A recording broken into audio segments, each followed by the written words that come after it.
It's pulling up the live stream. If you need to change the link, you got to let me know.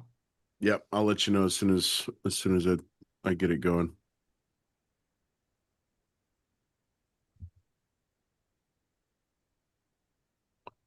Okay, we are live. It looks like it is a different link, Dave. Where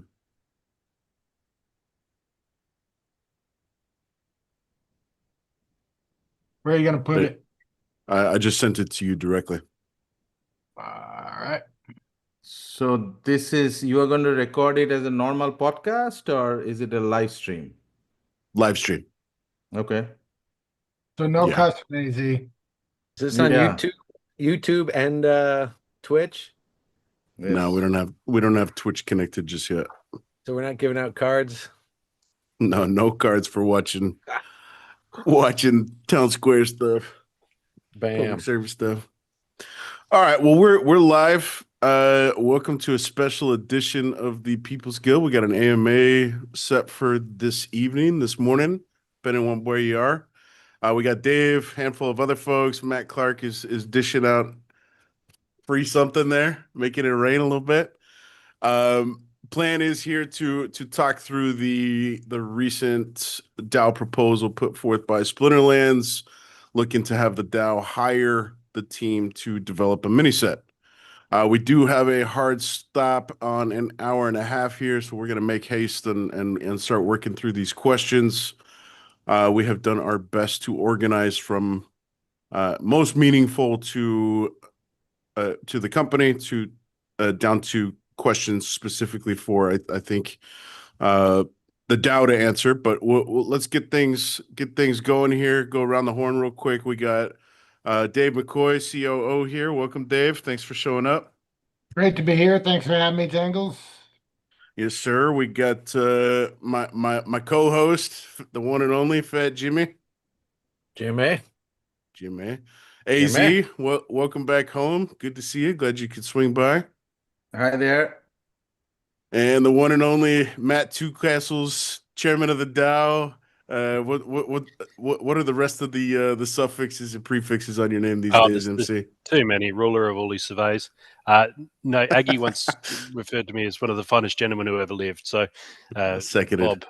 Bob, Bob throws that in there from time to time in the Splinterlands 101. But we had a meetup last night in Adelaide. So seven of us all sat down over a meal and just talking Splinterlands, blogging on Hive. Great to see Holozor again.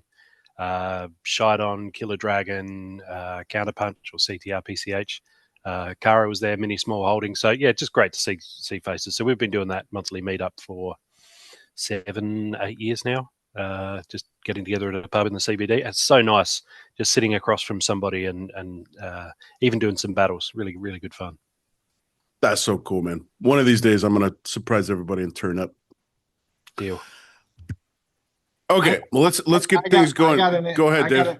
I just want to say I got an invite from Michael B. He said if I'm in Adelaide this weekend, I can come hang out with him. He's running a marathon. So I told him I was probably going to skip it, but it's pretty damn cool. He's running a marathon. So let's point that out. Yep. Nice. All right, Dave. Let's get this show on the road. We got 20-something questions here for you and for the panel here. Let's get things going. Speaking to you directly as COO, and a little bit later we'll kind of shift gears a bit, and I'd love to get your perspective and the perspective of everybody else here from the vantage point of a DAO stakeholder. So first and foremost, with regards to SPS token dynamics, how do you see the SPS discount mechanism impacting long-term token value? Is it genuinely creating buy pressure, or are we just shifting that from DEC? I've seen a lot of conversations about this in the last, 3-4 days, ever since the proposal came out. I'll give you my take on it. The price of the packs is in USDC. So the price of the packs is $5. So all the other tokens that you could price it in, whether it's DEC, whether it's SPS, whether it's Ethereum, Bitcoin, or anything else, would be judged against the $5 pack, right? So you could pay $5 USDC. You can also get a discount on deck because deck gets traded at a discount. You can also get a discount on SPS if if this proposal passes. At the current time, it's a big discount, right? Because it's essentially valuing SPS at 1.4 cents, which SPS is high eights, or a high 8/10 of a cent. Where it is by the time December rolls around, anybody knows, or I mean, nobody knows. It's anybody's guess. So the way I look at it is, what's the price of SPS, in December? I mean, nobody knows that, right? So when you're pricing a deal, and I cover the capital markets side of things, I've done many deals, $100 million deals. My companies that I've worked with, I mean, we've done, plenty of deals. The idea is you always want to make it at a price that you think people are going to want to pay, right? So you don't want to ever price a deal at a price that's more expensive than they think it's worth, right? Like if it's a $5 pack and they paid $4.80, they're happy. If you priced it at $6, they would be unhappy, right? Like who wants to pay more than what it's worth? So if in terms of how does the SPS discount mechanism impact the long-term token? I mean, in my opinion, the market's going to be efficient. So if we do a good job on the set and we create value in packs that people want to buy, then it's going to bring money into Splinterlands. How it comes into Splinterlands, whether it comes in SPS, deck, or USDC, is a many variables go into that. But at the end of the day, it's still X amount of packs is going to be X amount of money coming into the system. So whichever token that's in, that's what's going to matter. The reason why the SPS, in my opinion, is better here at this particular time is we need SPS. We have a situation where we give out 100 million SPS each and every year. That's going to come to an end.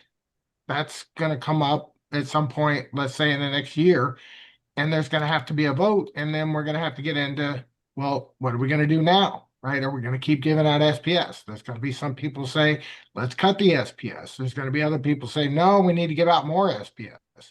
Right? Like there's going to be people on all sides of the issue. Make a long story short, in my opinion, when I looked at this and said, hey, this is a mini set, what would be the best way to go about it? In my opinion, the best way to go about it, I mean, we get 1.2 billion deck. That's on our end. So that's not really affected by what price, what token this sells at. So I flip around and put myself in the Dow position, as a guy who owns a lot of SPS. And I say to myself, what's going to get the Dow, what's going to be the most beneficial to the Dow? If we sold it more deck and we just get back deck, we don't do anything to solve the SPS problem. If we get SPS, we got a legitimate shot at getting 100 million plus, which is how much we admit. If we get 150 million, great. That's even better. If we get 180 million and everything was sold in SPS, that would be even better, right? But if we got 100 million SPS, in my opinion, we put ourselves in a great spot because that means we went a whole year. We gave out 100 million SPS, right, to all the players, all the stakers, all the tournament players, all that stuff, and we got it back, right? And then if we do it right and the set sells well, then we end up with, let's say, 50 or 80 million more.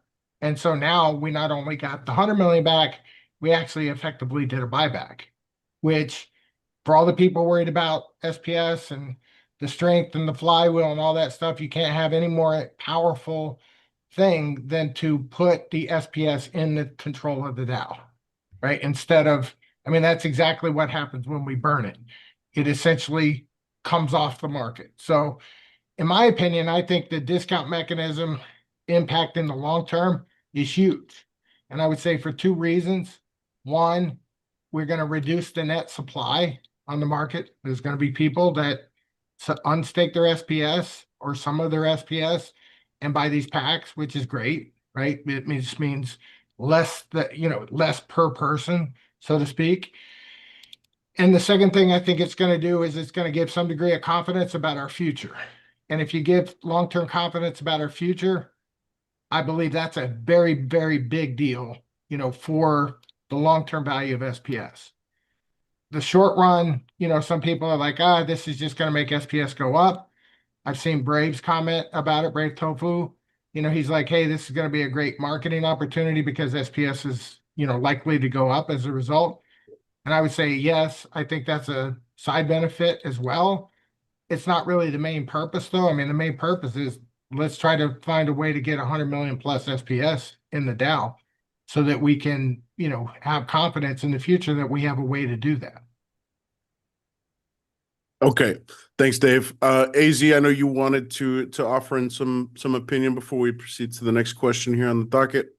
Yeah, I'll keep it short, and I want you to interject if I ramble or try to keep this very smooth and without making very long rambling comments. So with that, I want to start by saying the only thing that is true in long run that I believe in long run we're all dead. Okay, so let's just start there. In long run we're all dead. That's the only thing we know for sure. Everything else is a speculation. And I do not speculate price. I do not like to speculate price. I come from financial market. A lot of people, I do this for a living. So a lot of people speculate on price and they're mostly wrong. So with that out of the way about price, it runs on our economy runs on supply and demand. So SPS, DC, cart, packs, everything under the sun, that is our economy, and it runs on supply and demand. And right now, the price of SPS is depressed, in my opinion. How can we improve that? We need to increase the demand. The supply, we cannot fix the supply. Supply is fixed. It's driven in the mechanism. So we can increase the demand, and this will increase the demand. So it's as simple as that. Very good. Okay, Jimmy, know you had some thoughts you wanted to share. Oh yeah, absolutely fantastic. I like the whole new dynamic here. It's also moving everything further along the stated trajectory of the Dow contract, taking more control over everything and contracting the Splinterlands company to do things. The Dow is going to pay the Splinterlands company well to make the set. They get some money coming in, and then the Dow, the new dynamic where all the proceeds go to the Dow for this. That's a great new way to see how it works. Great new dynamic, and should be fantastic for getting the Dow funded for ongoing rewards distribution. Yeah, it definitely sets a precedent. I can appreciate the experimental approach here. For the sake of time, guys, we're going to make haste here. 15 minutes on one question is not going to be sufficient to knock these guys out. So, Yep. questions 2 and 3 together. If SPS is above peg when the SEC goes live, how should we expect the economy to respond, i.e., sell pressure on SPS, buy pressure moving to DEC, etc.? Conversely, if SPS is below peg at launch, what dynamics should we as the community anticipate? So ask on the heels of AZ's I don't make speculation. Here's an appropriate 2A and Yeah. 2B questions.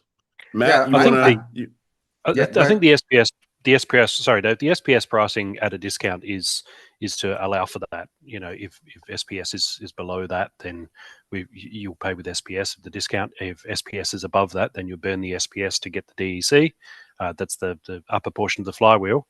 So if the SPS is particularly valuable, then you would just burn that to get the DEC, and that way people will just be buying that way through DEC. So I look, either way, I see this as a positive, regardless of what the SPS price is at the time of the sale. Yeah, it's pretty much market neutral, correct? So essentially now we have the mechanism such that in my mind, SPS and DC are interchangeable. One is pegged, one is not. One can go up as much as it wants, the other cannot. But effectively, they're interchangeable. So as Dave pointed out earlier, it's efficient market. So market will do efficient things. One clarification just for those who aren't aware. When you say they're interchangeable, SPS can be burned into DEC, but DEC can't be burned into SPS. That was Correct. other projects have got in trouble with that, so we made sure that's a one-way street. Just if anyone Yep. passingly not familiar with it was worried about that, it's good. Anything you'd like to add, clarify, contribute there, Dave? I think that I mean what Matt and AZ just said, Jimmy alluded to earlier. I mean, it's definitely an efficient market. We've got very, very smart people, both that own everything, right? Like own the SPS, on the deck. Like I own both. Like I don't really look at the price between SPS and deck on any given day. Like I got them both. I got a lot of them. In my opinion, the big deal is the long run. You know, what happens in the long run, not what happens in the near term. I do think it's a huge deal for the Dow to get 100 million plus SPS. So if we can achieve that, I believe the benefits to us as an organization is a big deal. And when I say us as an organization, I mean the Dow and also the team and also the community, meaning all of us together benefit when we can sustain ourselves in the long run. And so I think that's a huge deal. Some people have said things like, "Oh, you're abandoning the flywheel," and the answer is no, not at all, right? Like, uh, deck going to peg, what that really means is when deck goes to peg, we've created demand over and above our supply, right? So when we sell packs, like what happened with Conclave Arcana, when we sold packs, there wasn't enough deck to buy the packs that people wanted to buy. So what did they do? They had to go, they bought all the deck that was floating out there, right? Some people pulled it off their land, some people, bought whatever was in the market, and then it went to peg, right? And then people wanted more. So what did they do? They had to burn SPS. So that mechanism works. We're not abandoning that mechanism. In no way, shape, or form is this a change from that mindset. All that's saying is instead of selling it in deck and getting those mechanics and burning that SPS, the Dow actually needs the SPS. I'm not sure which one of the guys said it, but we need the SPS. We need to replace the SPS. We should be in the mindset like if we're going to give out 100 million this year, right? Like most businesses look forward, most entities look forward. So if we're going to give out 100 million, how are we going to replace it? Like those are the kind of things we should be looking at. This is And the People's also, Guild, so I will add an obligatory bam before we proceed. But AZ, go ahead, man. yeah, so my point is I would also love to get some USDC. I would be paying in USDC, just because it is easier for me to do. So, and the reason we need USDC is because, oftentimes people forget that DAO's purpose is many. And one of its purpose is DAO has employees. DAO have to pay their paycheck. And their paycheck for our, most valuable employee, we typically pay in USDC or equivalent. We cannot pay Cryptomancer in DEC or SPS. So we need stables or something that we can convert to stable. And we do not want to sell DEC or SPS, which we have plenty on market, unless we can sell it slowly at peg. Yep, I would agree with that too. And I would also like to say that we actually pay our two best employees, which is Cryptomancer and Clay. Yes. Clay being the Dow's best employee. So Yes. I know you didn't mean you would have included him if you thought about it. Yes, absolutely. Absolutely. Absolutely. It's just Mansa cost more than Clay. That's all. Yeah. A lot more. As he should. But at the As end he of the should. day, yeah, I mean, 100%. I mean, and that's why it's included in. Like, we want that Yes. money to go to the Dow because that's important. And I know a lot of people are like, oh, you can just swap your stuff, right? Like, No, you cannot. just go sell packs or just go sell deck. and get Yeah. whatever you need. Like it just doesn't work that way. Yeah, So, doesn't. that's why this is important. In my mind, our first purpose is, paying our employees like mortgage payment. You have to pay that, right? You cannot default on your employee. So we have to make that payment, and that is our first priority. Everything else comes afterwards in terms of payment. Okay. Thanks, guys. Next question is a little bit beyond tokenomics, including tokenomics, but a little bit beyond as well. Beyond pricing, what strategies are being considered to ensure that this set is actually desirable enough to drive the sustained demand? My favorite question. I'll let Dave answer that. All right. Number one, you get a lot of opinions whenever you put out a proposal. So, I've heard everything from we don't have any demand to, this is going to sell out. There's a lot of opinions out there. And honestly, I don't think anybody knows what's going to happen between now and December. I mean, that's still a good solid 4 months. You have no idea what's going to happen. But having said that, it's going to be a $5 price standard pack, so it should be better than a core set. It's a mini set. It's typically a tuck-in set, which means the purpose of it should be to round out the edges. Some of the spots where you can create fun and excitement, and maybe some new ways to play game, change the meta a little. I mean, things like that should be part of the process. In addition, obviously we have the foils, the black foils, both the arcane set, both the arcane versions, those are coming. Those will also be part of it. And then I've worked hard with the team to make sure, like in my meeting with the people that make those decisions about the cards, I'm like, guys, people are going to ask me this exact question. Why am I paying $5 for this? Right. And if they ask me, why am I paying $5? The answer has to be because it's either rewarding or it's fun. It's got to be one of the two. So I've made sure that they understand that's the goal, whether we deliver or not. I mean, you've seen our track record in terms of what we can do. Until it's delivered, I can't make any promises other than I understand it's got to be worth $5 or more.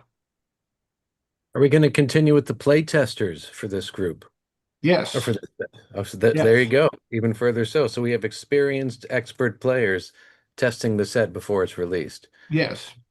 And to go one step further, I'm glad you brought that up, Jimmy. We're actually doing the rest of the airdrops that go into the Conclave Arcana set. We're in the process of finalizing the summoners there. We have a reward card set that's coming, and we have the mini set, and all of which are being designed sort of together, if that makes sense. Meaning, the idea is to make them all fit, to make them make sense, to make the purpose, be good. So if we do our job right, you guys are going to say, I got to buy that set. That's the goal. So, what's the strategy? I mean, that's the strategy. Make the set something that you guys want to have. Bingo. Anything to add, AZ, MC? No, when you test it, don't mess it up.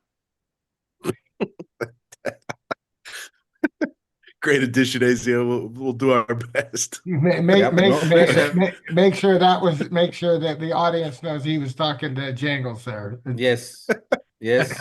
Don't mess it up, Jangles. So, Well, yeah, no okay. pressure. Now that you mentioned All right. it, might as well.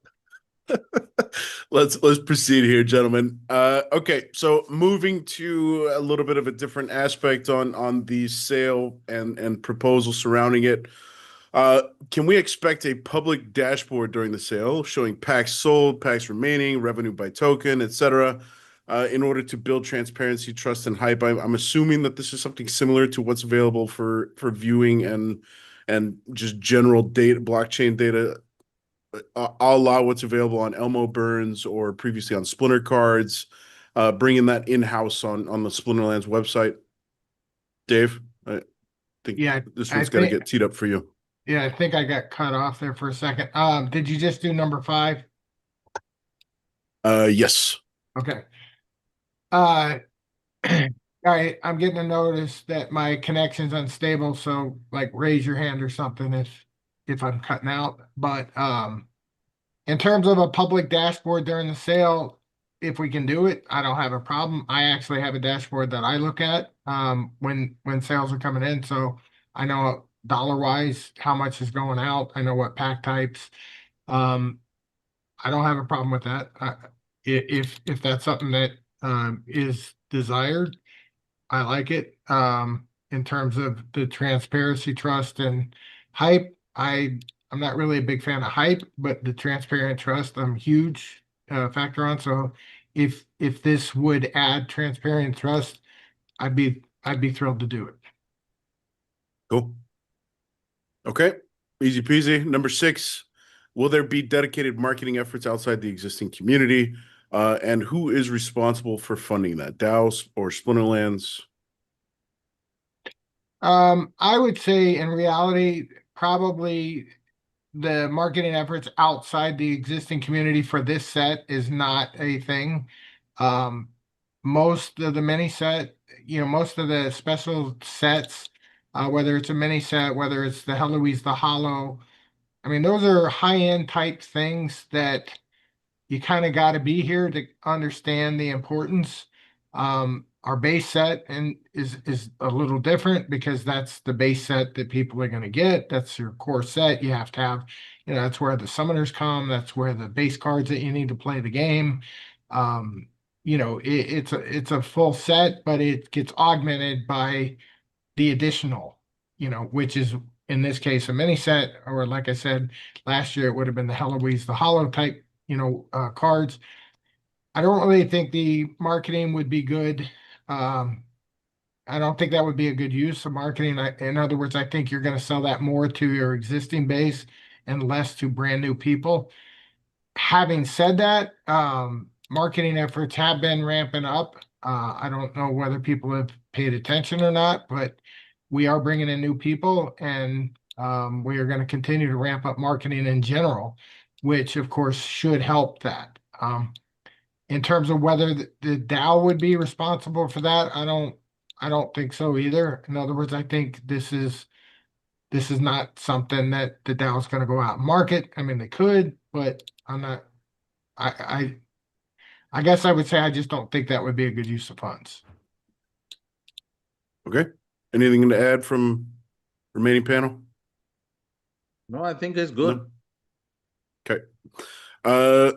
Pressing on with DEC slipping 20% below the burn rate, below peg, should DEC still be prioritized as the main economic lever instead of introducing additional purchase tokens?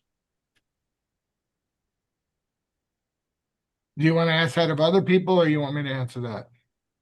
Well, you've addressed the panel has addressed a little bit of this throughout questions 1 through 4. I don't know if there's anything additional that the rest of the panel wants to add. Gentlemen, feel free to chime in. I think it's the same thing that we mentioned, and Matt Clark clarified it very well. SPS can get burned into DC. DC cannot get burned into SPS. So that is our mechanism, and that mechanism is pretty robust. If DC gets below peg, people will buy DC. I will buy DC. I need DC. I have always bought DC if DC get cheaper. Yeah, I would say that I think that one of the dynamics of how that works is like we were talking about Conclave Arcana, we create a lot of demand for deck, right? So we need a deck. So we burn what, 30 million, 35 million, maybe even more SPS to get that deck. Well, where you're going to have periods where you're going to have spikes, right? And so you're going to have a spike in demand. When you have spike in demand, that goes to peg, right? And then when it goes to peg, if that demand is greater than what, the amount of deck that's out there, then it's going to mean that people are going to burn SPS during that spike to create more deck. And then what happens is the spike comes down, which is just how economics work. I mean, we don't have a stable, steady rate every single day amount. We our demand comes in spikes, right? So what happens is when the spike's over, there's not a massive demand, right, for that deck, at that point. And so as deck comes onto the market for whatever reason, people sell cards, people unstake land, blah, blah, blah. If there's a lack of demand relative to supply, then the deck's going to come back down. That's very normal. And then the next time we have something that we sell in deck only, if we have enough of it, it's going to bring deck right back. So I think some people are worried about it being, 20% below or 15% below or 22% below. I know Matt Clark, you were here and I was here when deck was 35% a peg. Do you remember that, Matt? I did. I bought a region by buying that DEC really cheap. Yeah. When everybody who thought they were clever was just dumping it on the market to make a quick buck, and I threw some serious money at it and was able to afford a second region. So that's why I'm not Matt One Castle Clark. Which would be an awkward nickname. DEC, look, DEC's fantastic. I would say, an answer to this question, not every project or development needs to address every point specifically. One thing I noticed the other day, Dave, when you were talking about Cinder as a possibility, and this is getting into land stuff, but at the moment we've got that backlog of Chaos Legion cards, and they kind of a drag on the DEC price, because if DEC gets high enough, then it just becomes worth buying some cheap Chaos Legion packs and burning the cards. So if there is another way, and I'm assuming I'm reading this right correctly, Dave, burning a card gives you the alternative. Do you want DEC or do you want Cinder? Then that competes, right? So then Cinder is competing with DEC, and there's presuming that people like myself who are sitting on a big stash of Chaos Legion packs or cards will be incentivized to burn them for Cinder rather than DEC. And that is more of a stranglehold on the DEC supply, which is, I guess, more important than the current price. It's about how much is going into the bucket, how much is coming out. And as long as we keep an eye on that and do what we can, I would say we can do multiple things with multiple projects. This mini set, the focus isn't on DEC, right? So the focus is on SPS and resupplying the DAO, making sure that the DAO has enough to continue the rewards. If we don't do that, those of us in the know, we say, look, it'll be fine, we'll work something out. That's not good for people who are just arriving. They say, look, I'm seeing the supplies. We've got this brick wall coming up. What's going to happen? Should be right, mate. Don't worry about it. That's not cool, right? That's those of us who've been here a while, we've got trust and faith that the community will pull together and know what to do. But those who are just arriving and are speculating and saying, oh, should I get this thing? How many? What's going to happen here? And they say, what do the rewards look like from the DAO 18 months from now? And we just shrug and say, I don't know yet. There's not that confidence there. So something like this says, okay, let's do this. If we can pull 100 million SPS into the DAO, we can continue to reward players for playing well and engaging with the game well, and for staking their own SPS and the like. And then 2026, what does that look like? 2027, what does that look like? We need to be sustainable, and we need to give people some confidence that this thing is going to continue. This is something that if you're thinking, do I sink $5,000 into a pack, into a deck now? Yes, actually, I do want to do that, because I know that the rewards are going to be there down the track. And as presumably the supply of SPS dwindles and the price starts to climb, maybe it'll be 50 million SPS from the mini set in 2026 or 2027. Maybe it'll be 20 million SPS in 2028, 2020. We don't know, but at least we've got direction and certainty, and people know that it's not just a guesswork and we're just sort of falling asleep at the wheel or fighting each other for the wheel. The DAO is a project, Splinterlands is a business, and we are working together, and we're all on the same page and heading in the right, I think the right direction, but also the same direction, and we have a clear vision for where we want to go. I 100% agree with everything Matt said. Jimmy AZ. Anything? Same Yep. All here. good. Exactly. Okay. I'll point Next. out I also got 2 tracks as a result, not 2 regions, but 2 tracks as a result of buying DEC at 0.0039. So yes, I was dove into that. Fat to keep Jimmy. We Well, need to Yeah. introduce a new and I nickname there. and I point that Got out 3 though, now. just because like some people are like, oh, it's at 80%, right, or 82% or whatever the number is, right, and it's been at 70%, and oh God, the world was coming in. I mean, the guys that were around before, I mean, they've seen it like twice as bad, right? Is that? I mean, and we Yes. survive, right? Like we understand how it works, right? Like, yeah, there's going to be times where maybe a lot of stuff gets thrown on the market. At one time, it drops the price. That's kind of how markets work, right? They drop down, the market clears, those people get done selling, and boom, we're back in a great position. And how many times has that happened? And Matt and Jimmy can tell you, it's been many times that, people have said, oh, that's never going to go back up. And then all of a sudden it goes back up. I mean, that's just how it works, right? So we're not getting rid of the flywheel. It doesn't have to be extra prioritized. The team is still going to sell their main set and deck. Um, that's kind of like what we do, right? But in terms of this mini set, it's a specific purpose. In my opinion, it makes sense. And by the way, if the Dow didn't want to do it this way, if the Dow wanted to do it in deck instead, or USDC as AC said, or Bitcoin as somebody else said, I mean, the team is not going to like fight the Dow on it. It's just we made a proposal based on what we think made sense. And of course, if it passes, great, right? Then the team gets paid. We now go and make the set. And if for some reason everybody gets together and says, hey, instead of, SPS, we'd prefer something else. I mean, sure, why not? I just personally, as a Dow holder myself, I like what Matt Clark said. I believe there's value. If somebody's going to want to come in our game and put money into the game, having some degree of certainty about what the future holds, and confidence, he used the word confidence, and I've said that a lot. Going from hope to confidence is a big deal, right? And that's true. Having confidence in the future is going to make it more comfortable for people to want to enter. Great. Agree. Okay. Pressing on here, question number 8. Why not set one fixed price, i.e. 5K DEC equivalent, and let the DAO handle the internal swaps instead of asking customers to navigate multiple pricing options across a multitude of tokens? I mean, that actually sounds more complicated than what was proposed. In other words, you pay $5, you buy USDC, like AZ said, that he needs to get money in the game. He's going to whip out his credit card, go buy some USDC, and buy these. Right? Other people are going to buy deck at a discount. 80% of value. If SPS is higher, they'll buy the deck. If SPS is lower, they'll buy the SPS.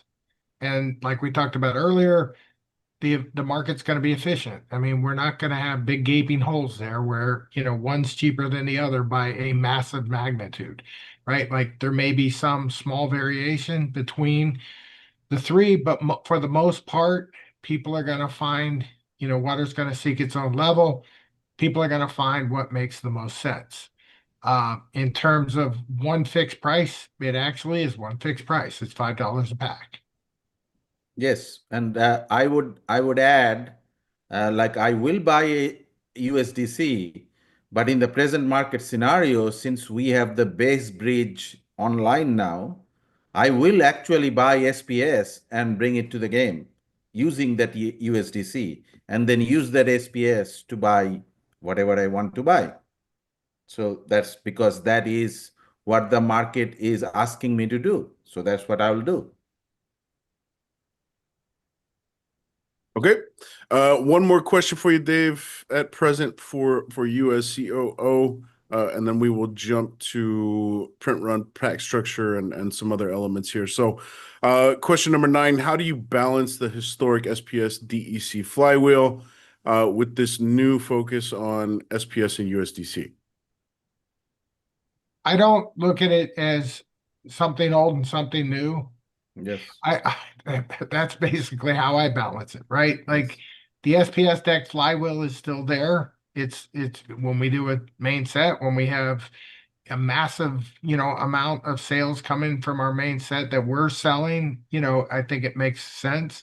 When the if the Dow, let's say they get 180 million SPS, let's say everybody did what AZ just said, and there's not one person that pays in deck and not one person that pays in USDC, and every single person goes out and buys SPS and does this. I mean, do we need to do it again the following year? I mean, I guess the question would be, do we want another 180 million SPS, right? And if the answer is no, we don't, then maybe a different mechanism, right? But at this particular point in time, I think it's just prudent to take that off the table. We're going to put out 100 million SPS. Let's get it back. That's basically that's the new dynamic. Yep. The SPS USDC focus is it's a DAO focus more than a team focus, in my opinion. Yes, I agree. And again, if the price of something is lower, we cannot control the price, but we can introduce demand. And that's all we're doing. We are introducing demand. Beautiful. Okay, so quick tangent here and quick pause on the questioning. I just want to holler at everybody in YouTube. Uh, as we're proceeding through this next section of questions, bear with us for about 20 minutes as we progress through here, at which point we can shift to any outstanding questions that may or may not have been addressed throughout this. I'll try and do town hall style, pull QA from the chat and YouTube, and try and get everybody's questions, concerns, etc. addressed. So Dave, I'm going to ask you to take off your COO hat at this point in time. I think perspective shifting to you as a DAO stakeholder for the next 10 questions would be more advantageous here. So, question number 10. Is the proposed print run too small to meaningfully refill DAO coffers, given that it's half the size of CA? Um, it's proposed in such a way that it's $2.5 million if it fully sold out, not counting the extra that goes to the Dow. If it did sell out, the Dow still gets another 10% on top of that. But $2.5 million in SPS with that discount gives up to 180 million SPS. So my personal goal is 100 million, meaning that's if I, as a Dow holder, would love to see the Dow replace what we put out, right? So basically, meaning we're in the same spot as we were last year, plus anything extra we get. And as far as I'm concerned, that's a good spot to be in. Number two, the packs that don't sell go to the Dow. So some people have said we need to burn them. Some people like, let's give them out as prizes. And that may be one of your questions down there later, Jangles. But as far as I'm concerned, that's a Dow issue, right? Like I have my own personal preference, but that's really a Dow decision on what happens. So you guys are paying 1.2 billion deck and you're getting 2.5 million sticker value of packs. That's basically what you're doing, right? And so whatever you sell, I believe that you'll get 100 million SPS, or I don't know if it would make sense to do it. But that's, is it too small? I mean, dude, I don't know. I don't know how you would define meaningfully refill the Dow coffers other than replace what you lost in the last 12 months. And if we replace what we lost in the 12 months, in my opinion, yes, that would meaningfully refill the Dow coffers. So therefore, I would say that this is not too small for that. Okay, I'll open up to the rest of the panel. Comments, thoughts on size of the proposed distribution here? It's a Yeah, mini nothing set, to so add. there are a few There are fewer Yeah. cards. It's a mini set. That's the way we've done it with orbs and dice going back many years. So it's a well worn path, and I think it's good to have cards that there aren't too many of them out there in circulation. That there's I think cards that everybody has, then that sort of makes the game a little bit more boring. But if there's a few cards that you don't see too often, Dwarven Wizard is I'm a big fan. He's a magic snipe from back in the day, Magic Snipe with Stun. And when Knockout came out, I was like, yes, this is fantastic. Now I can but not many people had them. And I look at something like Ulfka, the recent promotional card who does the Poison Burst, and I use her heaps. I love her. But I very rarely encounter her in battle because there's so few of them out there in the ecosystem, and I think that's really good for the game is to have those smaller sets. It's not crazy ambitious in numbers. There's scarcity there. I think a black foil of one of these is I think going to be a real extra collectible because it's a smaller circulation and fewer cards. So yeah, it takes all types. I'm definitely keen. AZ? No, nothing to add. I think it's all covered. So, I'll be buying it. I'll be buying it, and I need to get deck. I need to get SPS. I need to get 30 million deck to, fill up my land. If there is not enough demand for deck and deck goes down, I'll get deck. So it's all good. Jimmy? Ironically, I was looking at the Dwarven Wizard today. Almost bought one, but ended up pulling mine off of land to use. Such a fun card. That's the stun is the key, is the kicker on that guy.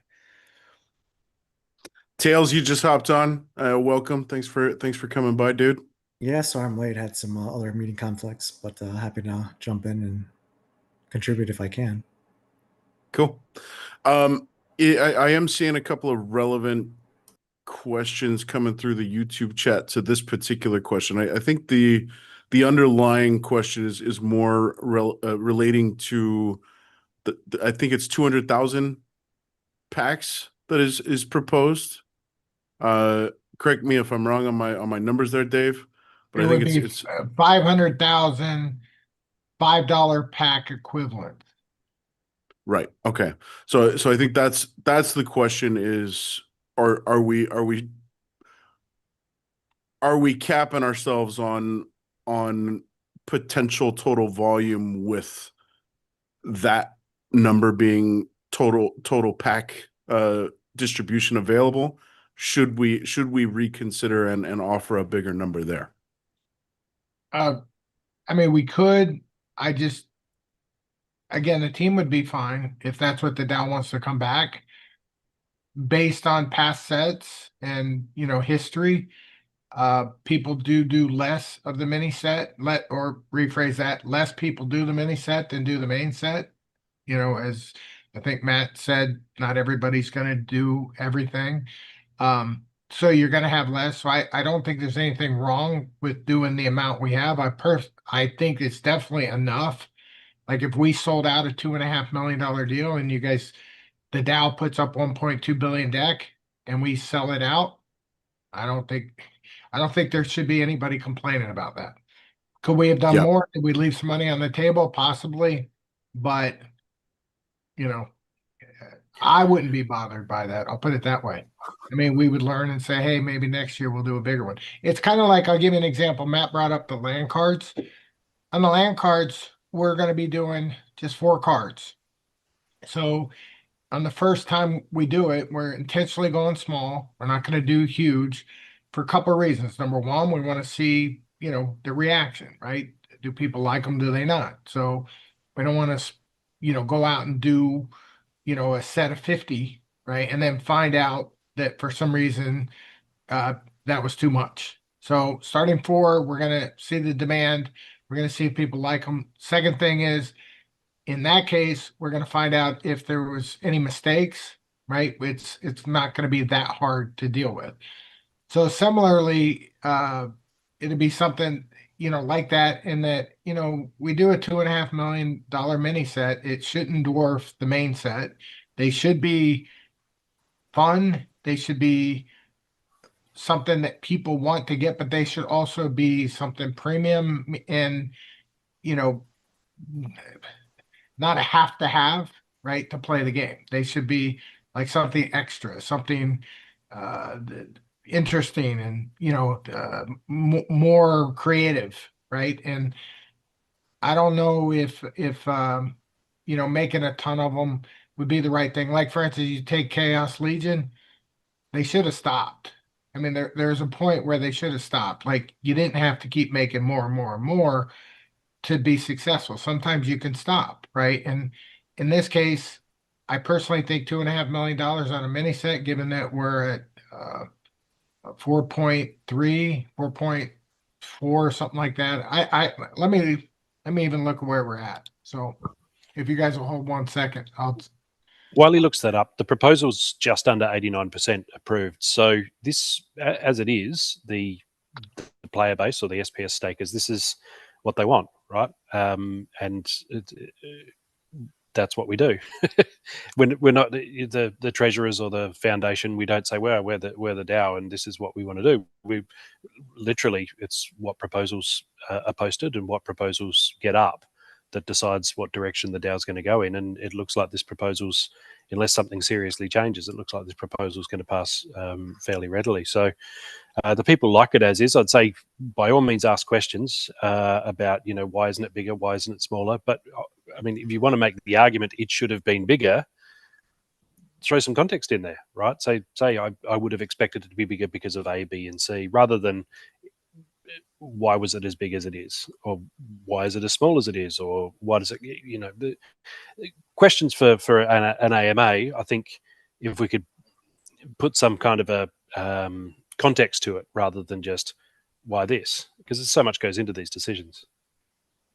Yeah, and I will add that ultimately these are DAO decisions, right? Like if there is that context and we have the numbers, the math, some modeling applied to say, hey, actually we'd be better off with 300 or 400,000 total packs, then by all means put the not counter proposal but amendment addendum proposal up.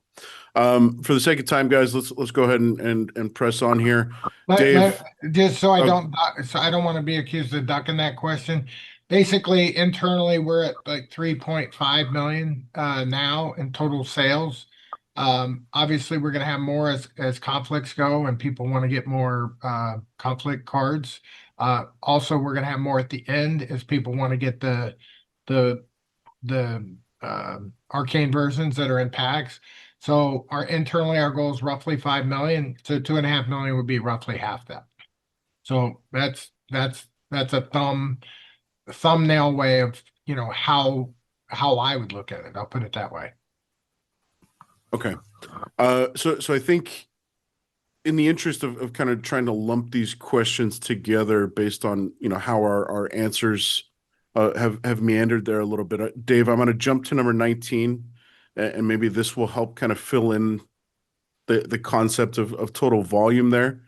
With past releases introducing both variable pack types and multiple foils with boosted odds at higher pack tiers, would it be better for this mini set to return to just standard packs with foils as the sole variable? Would this simplification improve marketing clarity and player trust? I would say no, but I don't mind if people do. I actually, we did have a conversation about should these be just standard packs or should we include the other packs? And the answer came back, when we talked about it. I mean, it's not a huge point. Like if the DAO would rather have just standard packs, that's fine. But keep in mind, like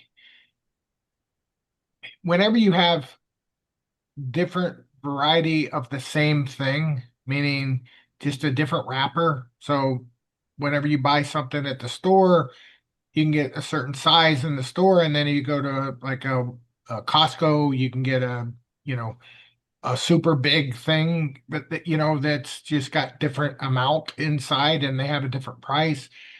I mean, they do that for a reason. I mean, that is marketing, right? So why do they do that? They do that because it appeals to different people. So somebody who is a gold foil player is going to care about the gold foils probably more than a guy who's just a regular foil player. Similar if somebody's a big dude like AZ, and they really want to just build one big set, then they're going to want to try to just they don't want all the extras, right? They're just happy to get what they want. And so they're going to want the legendary packs. And then same thing with the standard packs, that's going to have the less pop in it. But if you don't really care about the gold foils and the black foils, and the arcanes are irrelevant because those are based on money. But if you don't care about the gold foils and black foils, then the standard's the cheaper way to go, or just buy them off the market. At the end of the day, like people argue like, ooh, one is like horrible for the game and the other is better for the game. I mean, they're just repackaging the same stuff. And if you feel like one is better than the other, then buy that one, right? Like that's kind of how it should be. Having said that, if that's too complicated for people and they would rather just have one choice rather than three choices, I mean, it's not the end of the world. Like I would be okay with that. Yeah, some good questions here for the Dow to mull over. Go ahead, MC. Yeah, so it's there's a mental, I think, model here that's interesting with a question like this, with the varying different pack types for sale, and also the previous question about why not just make it just DEC to buy these instead of having multiple different options. And I think people struggle a little bit where they think that, okay, I like a game because it has complexity. Which cards do I pick with which abilities in which lineup? That's the game in their mind, is selecting a team for that rule set and mana cap. But if you broaden your scope a little bit and say, well, actually, the game is what cards do I buy and how heavily do I engage with each set, right? Then you're not as, I guess, turned off by the complexity of saying which currency do I use to make this purchase, or which type of pack do I want to buy, the standard packs or do I want to buy the alchemy packs? Rather than saying these are impediments before I can actually start playing the game, rather than thinking that, you should be thinking, hang on, this is part of the game. This is the game itself is how I engage with the ecosystem in its entirety. So me now appearing and talking to you guys is how I'm actually playing the game. I'm not very good at picking cards. I'm just coming up on my 50,000 and I didn't quite get that 50% win rate. But if I narrowed my focus down as that the game is just which cards I pick in which order, then I would probably be annoyed by the complexity of the surrounding tokenomics and ecosystem. But if you see the entire thing as the game, rather than just that lineup of cards, well, then you realize that, okay, it is good to have multiple different payment options. Part of the game is getting the best, like you said, as Aircon, getting the, do I want to use USDC? Do I want to use SPS? Do I want to use USDC to buy SPS on base and then use that? All of this is part of the game and being good at the game, not just picking your lineup. So I think when it comes to complexity and saying, hey, we should simplify all of this, understand that the whole game is the game. Everything is the game. And then it's more fun. Absolutely agree. Beautiful. Okay. Why was a starter pack not included? Wouldn't this increase accessibility and participation? Now this one I've been waiting to answer. I don't mind if we put a pack in there that is $1 that includes the regular full version, just like we did for the starter pack. I would just say we can't really call it a starter pack. So if the DAO wants to pass the subsequent approval to do that, that would be fine. The only reason I don't want it being called a starter pack is because a starter pack implies that's what you buy to get started, right? And these are not cards that you buy to get started. These are cards that you add and supplement your deck. So a starter pack is by definition like, intuitive for a new player to come in and say, oh, okay, I'm going to go buy 10 starter packs or 20 starter packs. If all of a sudden they're buying 100 packs of the mini set and they don't have any summoners, they're not going to be very happy. So I just don't want to call it starter pack. But if if the Dow says, hey, let's put out, whatever, 1 million potential, whatever you want to call them, basic packs. I think Jangles, you're a wordsmith. You would probably come up with something like that. You know, the point is like I don't have. I mean, all the money's going to the Dow. So if that's what the Dow wants to do, absolutely no problem with that. Jimmy, did you want to chime in?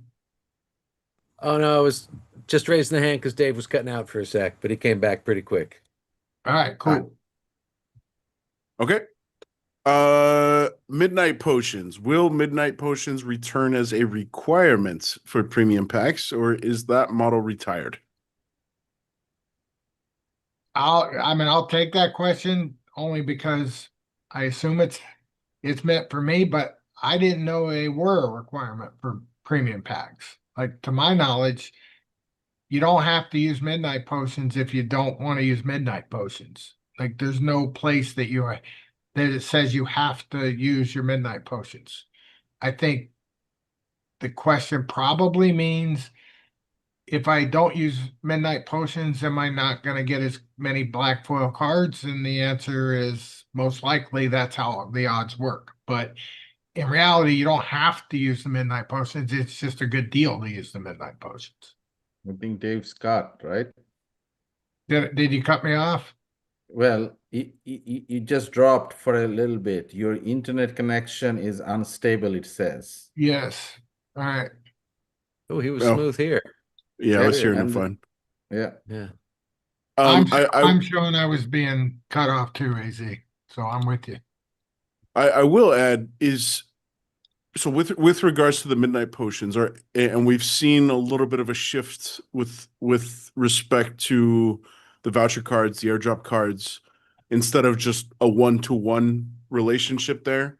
Airdrop cards are 50 apiece. The voucher card, depending on the rarity, it's expecting a respectfully varying number of midnight potions to double those chances or participate in that amplified chance. Has there been discussion internally, Dave, with regards to adjusting, if I buy an alchemy pack, for example, and I've got that baseline guarantee of a gold foil, and uh, uh, what would it be? I guess 5x the chance of a black foil. Are you guys discussing the idea of ramping up the required number of midnight potions to boost said chances? Not on the mini set, no.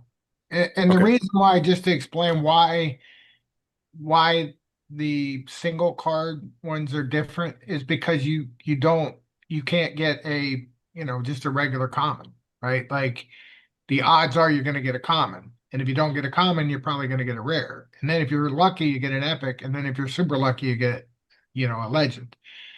So, when you use the potions, they're by design supposed to be, a lot of them are going to go for commons and a lot of them are going to go for rares. And then when you're giving out legends, right, you can't just give one. Then that's, all the times where it would have been less don't appear. So that's why those particular like one shot type things are more.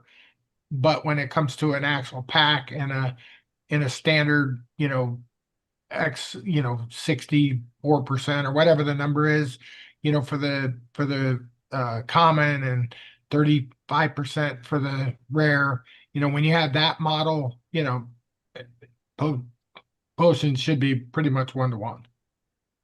Okay. Uh, so I believe I'm understanding this question as intended, but maybe you guys will interpret it a little bit differently. This one seems geared towards you again, Dave. Number 13, will thresholds for guaranteed promo packs be introduced? And if so, how will they work? Assuming that this is, buy 100, get 5% free, something like that. I haven't really gone over that. If there's feedback that people have, I'm happy to take it. I thought the last sale went pretty well, so we would probably try to mimic that as much as possible, especially with the guaranteed promo part of it. If I get feedback, from the community, and in particular, obviously, if there's a poll or an actual vote, obviously I would pay attention to it. So I don't really have a bias one way or the other. I just don't want to just randomly make changes though because one or two people want something. I would rather have at least some degree of consensus, that it is an issue. Um, so like I said, and when I say I think that PAX that the sale went well, I'm talking about the promo part of it. Like I do know the, production power assigned to a black foil made the conflicts, a very distasteful thing for some people. And that part, I'm not trying to say, "Ooh, I didn't see any problem." Like, definitely, I see a problem. If we do conflicts here, we're going to deal with the conflicts. I think that's another question coming up at some point. But as far as the promo itself, I honestly didn't hear any negative feedback. So if there is negative feedback on doing that or, ways to improve it, constructive criticism, I guess I would say, perfect. Shoot it to me. Work with the Jangleses and the Azircons and the Matt Clarks and the Jimmies, to put something together, and the Tails, to put something together. And I'm thrilled to look at it. Cool. Okay. So Dave, you alluded to this. Let's just jump straight to it. Will the long discussed question 18 conflict system, will the long discussed conflict system be addressed in time for this release? And how will it interact with the new set? I guess this question is built upon the assumption that we will see a separate independent conflict for this mini set. Yeah, I mean, there's four main choices that I see, maybe five or six, but at least four. One is we don't do a conflict system, at all, right? Like, why bother? Why create a negative situation? Like, for us to go make some cards to give people as bonuses, if they're only going to be upset about it, like, it doesn't make sense. So one answer could be, let's not like even mess with them. Like, we don't have to have them. Um, and they are just extras. Second would be do it exactly the way it was, right? Option B would be do it exactly as we did it last time, which I can assure you is pits one group against another group in a very confrontational way, right? And I'm personally not really that excited about that, right? Like, I would like to find a solution. So that brings me to C and D. And C and D, I think, are different ways to do it to address the negativity, from one side, and try to find a compromise with the people. There's some people that lose and some people that win, right? And obviously the people that win are happy. The people that lose are unhappy. I don't think the people that win really want the people unhappy, but they're happy they won. So at the end of the day, can we find a compromise to make it work? There's a couple different compromises that I have in my head that I would love to work with the community and, you know, essentially get community support on either C or D. That's kind of my goal, right? Like, I don't really want to do one, like I don't want to not do them.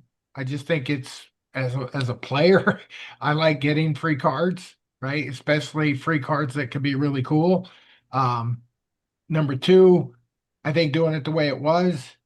I mean, we could do it, and there are some people that are, I won't say hard asses, but people are like, don't worry about them, just do it, right? And that there is some merit there because there are things that people are getting.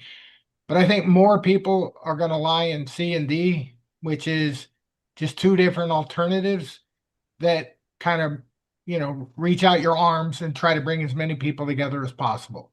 And that's kind of what my focus would be. So if you notice, I didn't put anything about the conflict system in the release because I believe that it's got to be something that we as a community kind of get behind. So that's one thing I'm going to work on between now and December is find something that we can live with, whether that's a a reduction in the value of the PP relative to the regular foil in just this set, is one solution. Another is the way they're counted, and maybe do like a regular foil conflict, a gold foil conflict, and a black foil conflict, and have some rules. It has said there's a lot of creative ideas that people have come up with. Like I said, I'm very interested in solving that issue, but I don't want to commit to anything because I don't know, I don't know where we're going to come down on it as a community. Sure. Okay. Panel, anything to add there from anybody? Nope. Okay. Dave, let's assume that conflicts are included in this mini set. Is it safe to assume that the expectation would be similar to CA? I think it was every $100 spent, you earned a free, or you earned a conflict wagon. Is that a safe assumption that mechanic would remain? I would, it hasn't been brought up. I see I was the one that, wanted that in there. So therefore I liked it. Unless somebody brings it up as a bad thing, I personally think it was a good thing. So Yep. I would be okay with putting it in, but I will say it hadn't been discussed with anybody. Okay. Meaning I haven't had one conversation about it. I think everybody liked it. I don't think anybody on the team was unhappy with it, but I would certainly check before I would say, sure, let's do it. Right. In other words, you guys can let me know if you really don't like it for some reason, and I'm happy to go back to the team and find out if there's any reason why somebody wouldn't like it. But in my opinion, it's incentivizing people to get involved, and that's a relatively minor thing, but can be helpful to a brand new person. Okay. Pressing on, good question for the panel here. I think this is one that needs to be answered by the DAO and not necessarily determined by the team. Number 14, will daily burn mechanisms for unsold packs continue with this release?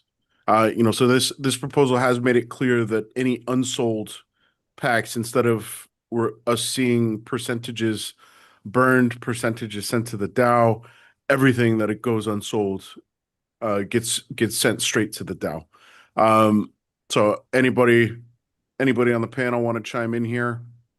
Merits to both, I think. Anybody have an opinion they would like to put forth here?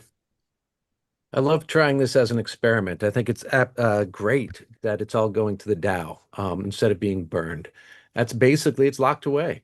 It's locked up there. If we ever want to utilize them, if we want to use them for rewards, being that, we're trying to refill our SPS coffers partly for rewards distribution. Packs can also count as that as well. So I think it's a great experiment to have everything going to the DAO. And again, it's a smaller set, so it's not like, we have this ridiculous amount of packs happen to get unsold and we're just sitting on so many. It's not that many. Yeah, I see no problem there. I will add that anything that goes unsold, we're seeing similar to CA, the concentration that the DAO will hold in terms of Gator or Dave's buckets of the big hitter cards that will single-handedly boost the value of said packs that the DAO is left holding on to. Tails, do you have something to add there? No, I guess I would say that the set isn't large enough. I mean, we already heard comments on the stream about people wanting to make the set larger. So if anything goes unsold for whatever reason, I think it just makes sense for that value to go to the DAO, since the DAO is paying a substantial amount of DEC for the set, to at least be able to use that in the future for rewards, should it be chosen to do so, or could be burned in the future if that is decided as well. Having the option to do that, I think, is key. By just burning stuff outright, you no longer have that option, and you've essentially burned value that you didn't need to do. So I think it's just prudent to do it this way, and then we have future runway or options to work with. Cool. Okay. Next one is with regards to the set size meaning the number of cards. With 43 cards in the set, is it accurate to call this a mini set, or should the scope be reduced? I mean, 43 is standard, right? Yeah. That's what we did before. So it is a mini set. agreed. The CA was 86 before conflicts, is that right? Something like that. So half the size. Yeah, Rift Yeah. Watcher is 43, if I remember correctly. Yeah, 43 is the number. I mean, that's how Yep. that's standard in the way that Splinterlands does things. Yep. I mean, obviously we did before we got standard, we did different things, but 43, like that's how many reward cards they're making. That's how much the mini set they're making. I mean, that's what they consider, a mini set is like half a set, basically. Yep. This one goes in tandem and piggybacks off of the comment there about the reward card set on the horizon. Given that reward card set is coming swiftly down the pipeline, there's some out there that feel that this set should be scaled back by about 30% to limit the overall number of cards coming into the ecosystem. Anything to add aside from what we just discussed? I mean, that kind of goes to the opposite of the other argument. Like, are we making enough? And honestly, we don't know, right? Like, we don't know. We don't know the demand. Like, we're at a point where we have X amount of players, and X amount of players have X amount of money, right? And obviously, my goal, 100%, my goal is to increase the number of players. And then once we increase the number of players, obviously, the number of players that want to spend money. That's in addition to that.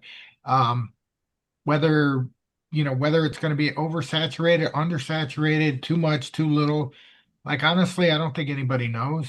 We just have to, make our best guess and then adjust and react to, the situation. I mean, if I do think that we could make very expensive cards, right? Like we did on the promos and make less of them. Like that is a way to go. I think there was a lot of people that did not really like that for various reasons. One of which was it felt a lot like pay to win, right? Like you got a Heloise, you were going to win, even though that may not have even been the truth. But they perceive that, right? Like, oh, I can't Yes. spend $1,000 on a card, therefore I'm going to lose. Therefore, I don't want to play the game, and it just, it was a negative, right? So I believe a mini set format is a cleaner, better way to go because people can pick which of the 43 cards they care about, and they're not all, focused on, 10 or 100 Heloises, for instance. So, there is a trade-off. There will be more cards because we're not going to have, single card sales. So yes, that's a fact. But with that comes probably a lower price per card. So at the end of the day, how did it add up? Probably pretty damn close to the same amount of money. Just to play devil's advocate there, I'm a fan of the smaller mini sets. Like Untamed, the dice set was quite small, but it was proportionate to Untamed, which was a smaller main set. I thought Rift Watchers was a little large for a mini set. So the 42, 43, still a mini set. It fits the definition, but I would personally like to see it just a little smaller.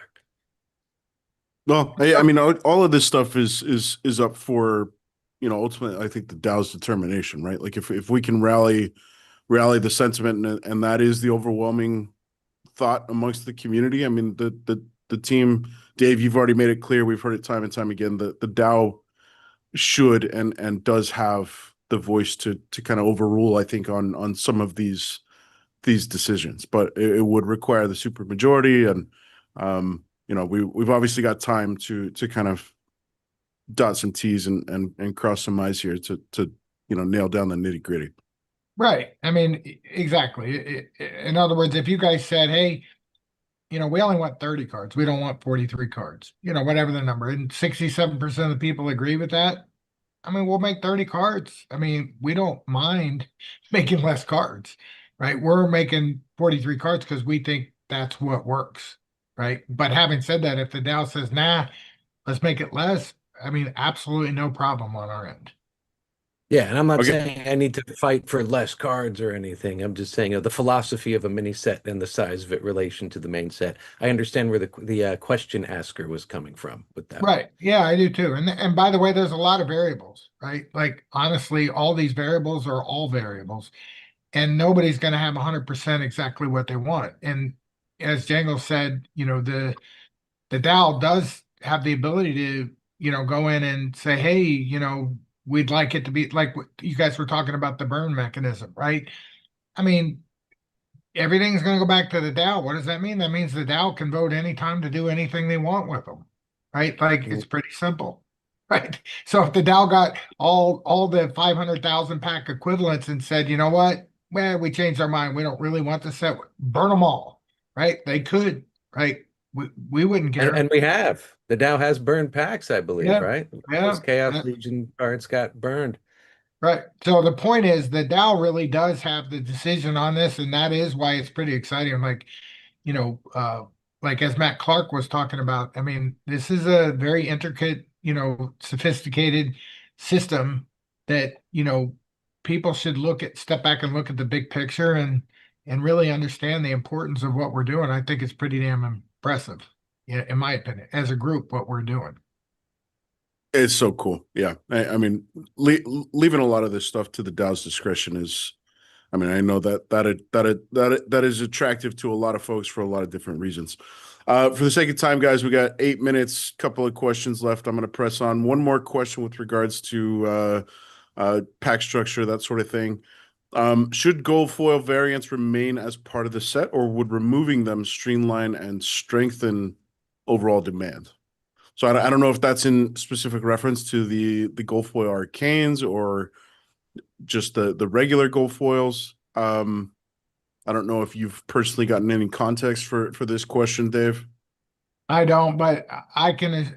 My opinion is the addition of the foils, the different ways in which to do things, is a major plus. So my answer would be no. As a DAO voter, I like more, not less choices. Okay. Yeah, I'd like Anybody to see else? it remain. I'd like to see it remain consistent with the main set in that regard, personally. Yep, agree. Easy peasy. Okay. Here's a big thinker question for the DAO to consider here. Is the DAO in a position where profit sharing or dividends are realistic in the near term future? Ha, ha.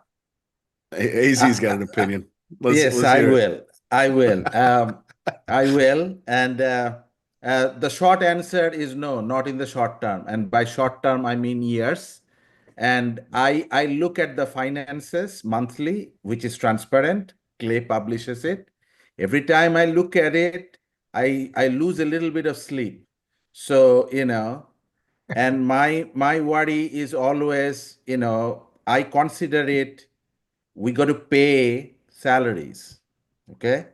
And every time I see the stable number goes down, I worry about it. So I need a very good balance sheet in the DAO so to pay salary, and that is a position of strength. And we are good, but we continue to build the position of strength. That's my opinion. Totally agree. I would say the dividends are the staking rewards, right? So you get your staking Yes. rewards, that's your dividend. Everything we do is to drive increase in the value of the SPS token. And so if you want more dividends, well, you just get more valuable SPS and Yes. staking rewards. That's my Absolutely. take on it. And that borders on how I feel about the Hive Development Fund, just broadening things a little bit just in the last few minutes. Yes. Hive Development Fund, I personally believe we should have left that Ninja mine behind when we forked, And if witness rewards are insufficient to cover development, then development needs to stall until they're enough again. I don't like having the multiple. So yeah, I think the single-minded purpose of, yes, your dividends are your SPS staking rewards, that's it, is a much better way of going about it. And again, it's not up to me. If I get outvoted, I only have 3.5 million SPS. There are much bigger voices out there than mine. If others wanted that, then by all means throw up the proposal. But I believe you'd be probably wasting your 100,000 DEC. Absolutely agree. And buy more SPS. You need more money, buy more SPS. Bam.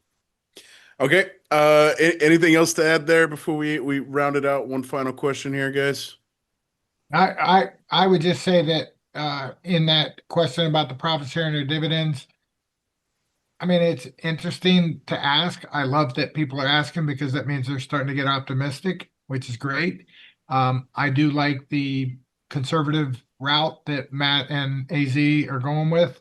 And I think that most of the big people involved in, like the whales, so to speak, the guys that have been here a while and own a lot, I think most people by definition are somewhat conservative. So, while it's great that you're excited, great, but just realize that, it's not unnatural for somebody with a lot of money in the system to want to be a conservative. And that's all really I think they're saying. Agua? I have some here. Okay. He's talking about having more SPS, I think. Yeah, when he says agua, he means SPS. That's SPS in Espanol for those of you that don't speak Spanish. He's in Texas, so yeah. Yeah. Last question for the DAO. How should the DAO prioritize investor ROI and employee compensation bonuses?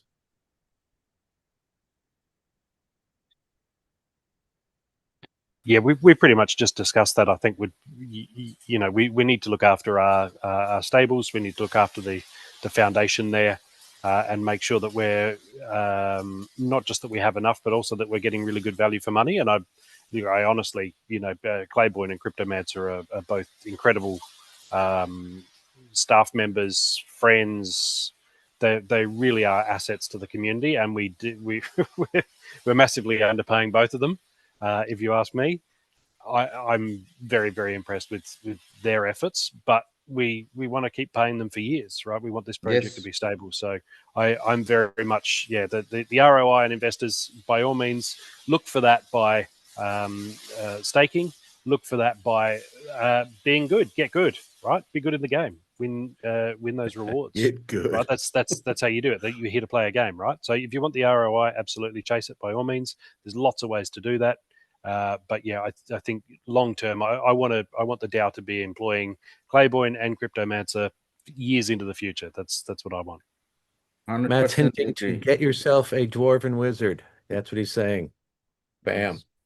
Increase your ROI.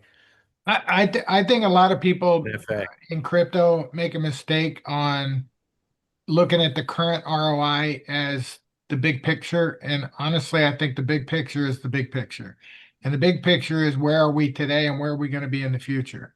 And if we're going to be much bigger than where we are today, then your ROI is going to be off the chart. It doesn't really matter what you make off of your investment now. So it depends on how you look at it. If you're here, just for staking reward for the next 12 months, maybe that's a different question. But I think most of the people that have a lot of money in the game see a tremendous opportunity. As all these other companies are going down, I don't know if you guys have done a Google search on Crypto Gaming Recovery Fund, or even Splinterlands for that matter, on Google. Go to news and you will see some nice articles that people are starting to write about all the other projects that are failing. And here's this company called Splinterlands that actually is out there reaching out, trying to help with some innovative things. That's like a tide turning. And if you don't want to pay attention to it because you're not ready yet for that, that's fine. But just remember, that's kind of what the big boys are doing, right? That's what they're looking at. They're looking at, what's going to happen 3-5 years from now, not what's going to be the staking rewards for the next 12 months. Right on cue, guys. We have made it through all of the questions. I apologize if I missed something in the YouTube chat and on Discord. I was getting all sorts of pings and trying to get everything worked in here. Appreciate Dave you taking the time to hop on and help organize this thing and push everybody to be present and hopefully address a lot of the outstanding questions and concerns. Fantastic panel. Always a pleasure hanging out with you gentlemen, whether it's on an episode or special circumstance like this AMA. Um, Dave, if there's anything outstanding, is there a good spot? Do we want folks funneling questions to Town Hall channel on Discord, or are we continuing to keep eyes on the Peak D post? Yeah, the answer is yes, they can certainly do that. They can still on the Peak D post, unless I'm tagged, like tag me if you specifically want me to answer a question.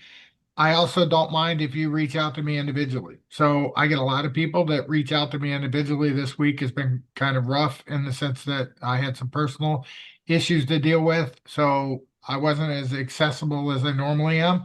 But having said that, that issue's cleared up. So in the next 3 days, I plan on catching up. So if you have a question and you want to talk to me directly about it, I mean, I'm carrying on several debates as we speak, and I'm happy to have more. Like to me, this is nothing that is bad. I think this is fantastic that people are interested in. I'm not unhappy if somebody wants to do it a different way.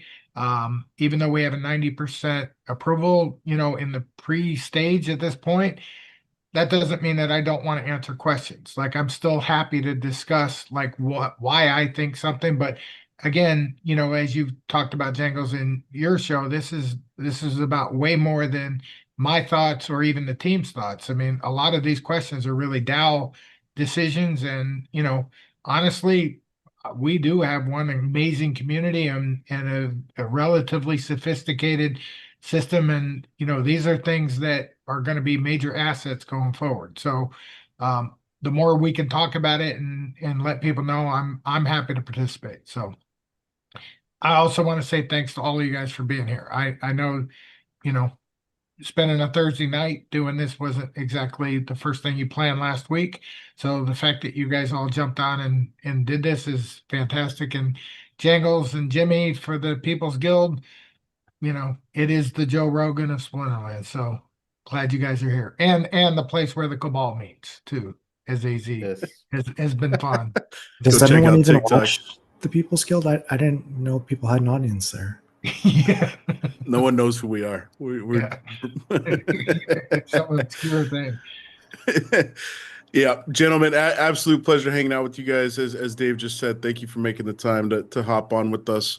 Again, for those of you that are just tuning in, check out the Peak Deep post, new Splinterlands proposal for hiring the team for mini set. This live stream will be posted on the People's Guild channel. I will put a Peak Deep post kind of recapping and trying to get questions in text form for those of you that aren't trying to watch 90 minutes of footage. Big shout But out to our audience of 6 that we have every week. We appreciate you guys big time. Big time. that's big numbers, dude. Bam. Yeah. Where's I the think we bam, hit Jimmy? 7 or 8 last week, man. We went up like two followers. Wow. That's Freaking like awesome. that's like what, 25%? I mean, you're kicking it. Kicking it. Kicking it, baby. All Bam. right, everybody. Thank you for tuning in. We'll catch you guys later. This has been the